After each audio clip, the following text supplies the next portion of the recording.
If you're anything like me, you're probably pretty tired right now. It's late Sunday. How you doing, everybody? Tim here once again. View from the South Stands, coming to you the day after TFC's latest embarrassing shit in the bed, excuse my language, debacle. That was the 4-2 embarrassment of a loss that they took last night against the Los Angeles Galaxy at the Home Depot Center in Carson, California. How you doing, everybody? I hope you're having a nice weekend.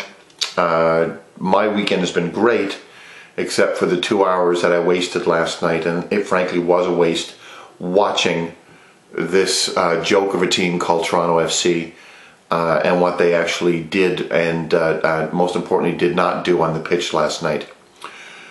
In retrospect, I would probably say if you didn't see the game, don't even waste your time. Here's it in a nutshell. The scoreline was 4-2. The scoreline was as flattering to Toronto FC as it possibly could be. The game was out of reach within about 20 minutes. Toronto probably had 3 scoring chances all night. It's an absolute wonder that they actually scored 2 goals. I think those goals came not from any sustained quality from Toronto FC or effort from the players, or some tactical acumen from Paul Mariner, who had this weird 4-1-4-1, 6 defenders on the pitch lineup to start the game that morphed into a 4-4-2 in the second half with some substitutions and an injury to Richard Eckersley, who probably has a concussion and is going to be, of course, doubtful for the game Tuesday in El Salvador, which I'll get to in a second as well. But putting this game into some sort of context, I think it's pretty fair to say that it was up there with 2 of my most sad memories and poor performances for this team. That would be the 6-2 debacle last season at home against the Philadelphia Union, and of course the 5-0, the famous 5-0 loss in the Meadowlands in 2009 that snuffed out Toronto FC's only realistic chance at ever making the MLS playoffs before or since. 4-2 was an absolute favor to Toronto FC because the game, as I stated off the top, was done very early on. Not only was the formation and the lineup that Paul Mariner chose last night a little unconventional and dare I say it, maybe inexplicable. There wasn't any effort. There was no running off the ball. There was no strong tackling of any consequence early on. There wasn't anything close to organization. You might remember at the beginning of the video I posted a picture of Freddie Hall and how I think last night him scuttling back and forth behind the wall that saw Juninho score his goal last night on a free kick, one of his 2. He looked like Zoidberg from Futurama, scuttling back and forth. An absolute embarrassment, really, really bad. He looked bad on another 30-yard goal that the Toronto FC midfield and center backs let him have all kinds of space as well. Absolutely embarrassing. If you're going to go down, boys, go down fighting. Just don't roll over and just take it, because that's what happened last night. And I'm on Twitter and I'm hearing some jokes that people are making, and I get angry with the jokes. And if I offended anybody on Twitter last night, I apologize. But it just really stuck in my craw. And there's not really much else that we can say about the game. Where are we now? 10 games winless, which is up there, of course, with the Aaron Winter futility era. Richard Eckersley now has a concussion. We don't know if he's going to be available for the game against Aguila in El Salvador this coming Tuesday.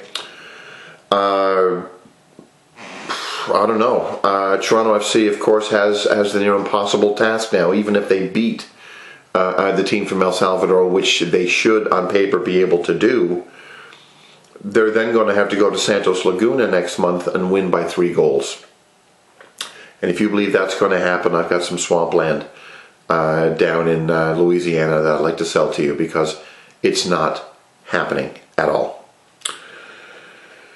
I said in my last video that I wish I had something positive to talk about. We've reached, frankly, a new low, and we're plumbing the depths right now of the lows that this team can actually go to, which brings me to the only other thing I want to talk about as I end this video. Yeah, the game has been over for a while, hasn't it? But end this video and get on with living our lives and not letting this team really truly get us down. Got an email from the club this week about season ticket renewals, and if you're a season seat holder like myself, I have 2 seats in the South End. If you're anything like me, you actually got that email as well from Paul Byrne, the Director of Business Operations at the club, telling us that they're putting off announcing any details of the 2013 season ticket campaign, pricing and such, and availability until on or after October 15th. So sometime between the 15th of October and, I don't know, Halloween, we're going to hear about the 2013 season seat renewals and exactly what they plan on doing. I looked it up.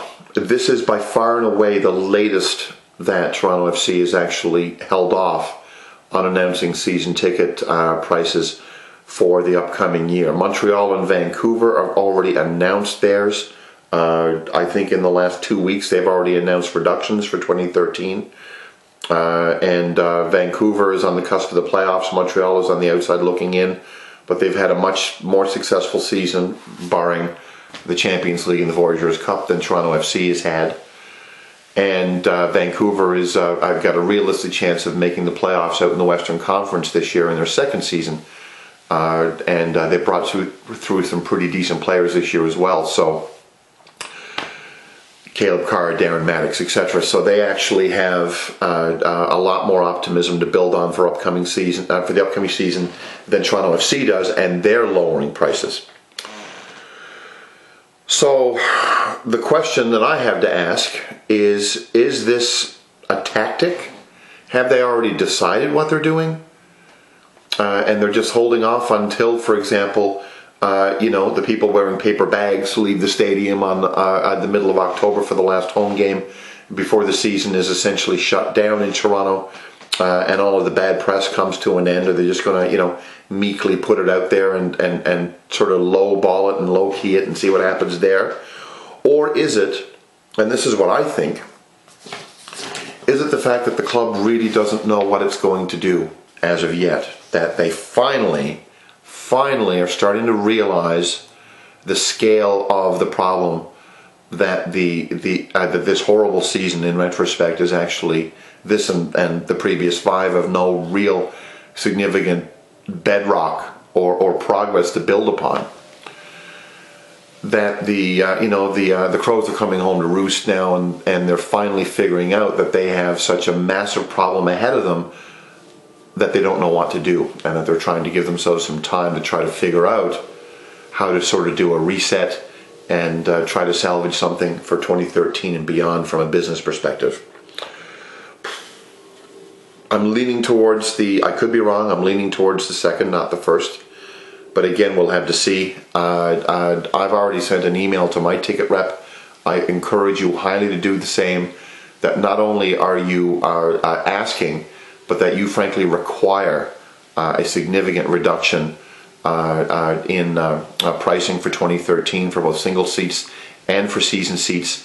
And not only that, that you require some concrete evidence from the team that they have a plan in place for 2013.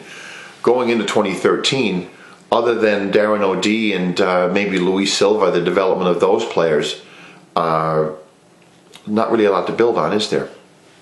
A lot of the Mons and the Wiedemans and the Merriquois, their lunch pail journeymen, the Hardens, all of these guys on bad contracts are going to be gone. The cupboard's going to be bare. We've got all these kids from the academy that, outside of Morgan and occasionally Donnell Henry, never get a chance to play. We don't know if they're worth keeping around or not. We don't know if Macabuya is worth it. We don't know if Stinson is worth it. We don't know if Oscar Corden is worth it. We don't know if Quillan Roberts has what it takes. Who knows? who knows what 2013 is going to bring. We've got a coach that has been certainly not helping himself either in recent days and weeks with comments that he's been making and actions he's been taking and piss poor results that he's been earning. And the fact that we look at a team last night under his stewardship that looked very, very, very disheartened and disinterested in what they were doing. So again, I'm going to end this on a positive note. The positive note is this: the season is coming to an end. We do have a Champions League game coming up on Tuesday with a realistic chance for a win. And if we don't, well then obviously that's it. But hey, we have a chance for a win, and we can delude ourselves for another few weeks about the Champions League. But between now and then, please, please, please reach out to the team and let them know what you're thinking about 2013 and about what you think they need to do in order to keep you as a paying customer. So that's it. Thanks again. I'll have another video blog up on probably late Tuesday, early Wednesday after the Champions League match. I want to thank you so much for watching, and have yourselves a really good week. Cheers.